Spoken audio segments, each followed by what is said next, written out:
Warmer temperatures are starting to thaw us out, as well as alligators. Take a look at this. Officials at the Charlotte River Swamp Park posted videos on Facebook over the weekend with the rescued gators' snouts sticking up right through the ice of the frozen pond. WECT's Kaylee Tracy went there today to check it out. Kaylee, you say the GM told you this is a survival mechanism for the gators? That's right, Fran. George Howard says it's nothing to be alarmed about, that the gators are alive and perfectly fine. They're just sticking their noses out of the ice to breathe during their hibernation. And I can tell you firsthand, those gators are pretty friendly over there too. Hacking away the ice, George Howard isn't trying to free these gators at Charlotte River Swamp Park. It was very interesting to see them poke their noses up and be able to breathe and be perfectly fine. So they're doing this as a mechanism so that if it freezes over, they can still breathe. But just an absolute amazing survival technique. He's just trying to give them a little more room to relax. I mean, these guys are die-hard, just amazing survivors.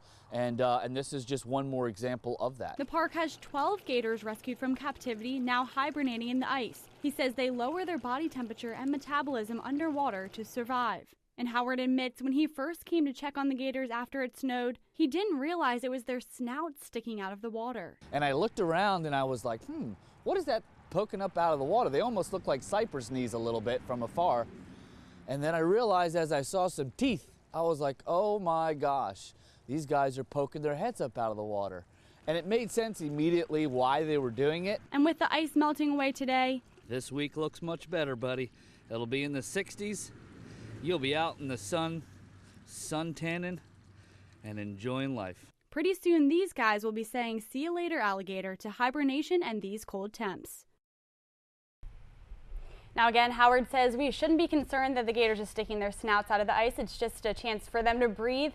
And when the ice does melt, the gators will start regulating their body temperatures on the pieces of land around their enclosure. And Fran, some people think I was dumb to do this, but I actually held the mouth of one of the alligators. That's what I was saying. They're pretty friendly. It didn't bite me, obviously. I have all my fingers still. You can see that picture on my Facebook page if you want to check that out. You weren't concerned that it might snap and you could lose a finger, maybe a hand? I was a little bit, but he showed me how to hold it correctly, so I felt pretty comfortable, and he snapped that picture pretty quickly. So I was out of there right after that, though. Well, I'm going to tell all our viewers who know where that pond is, I'm going to recommend that once that water thaws, don't try that. Don't try it, no. No, he was under the ice and he was frozen in there, just his mouth sticking out, which you just told me is the most dangerous part, obviously. But I risked it for the picture, so you can check that out on Facebook. All right, on your Facebook page, right? Yes, yep. All right, Kaylee Tracy, thanks so much.